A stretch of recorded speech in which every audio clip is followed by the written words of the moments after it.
Es waren einmal zwei Schwestern namens Lia und Mila. Lia und Mila waren groß, albern und ein wenig chaotisch. Aber die Leute mochten sie, weil beide genau gleich waren.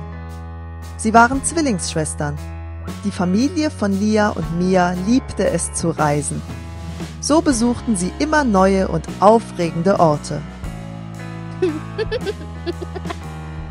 Sie mochten auch Tiere sehr gerne und lebten mit einem blauen Papagei und einem Chihuahua-Welpen zusammen. Der Papagei war schön mit hellblauen Federn und wurde Rio genannt.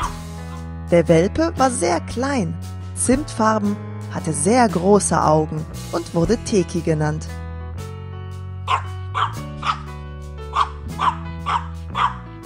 Lia, Mila, Rio und Teki machten einen Spaziergang durch den Dschungel, wo sie die großen grünen Blätter beobachteten und die wunderschöne Aussicht genossen.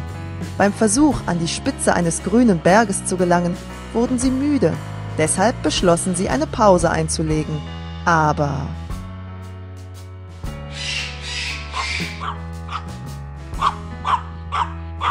Teki ist fort! Teki! Teki! Riefen die beiden Mädchen.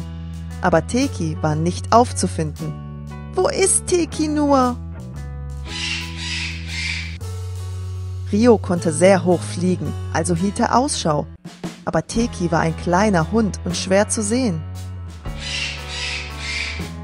Wurde er von einer Schlange gefressen? Ist er in ein Maulwurfloch gefallen? Sie suchten, bis es dunkel war, aber keiner konnte den kleinen Hund finden.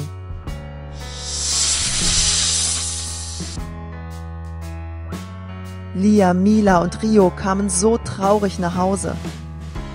Aber als sie ihre Hütte sahen, bemerkten sie, wie sich etwas im Bett von Teki bewegte.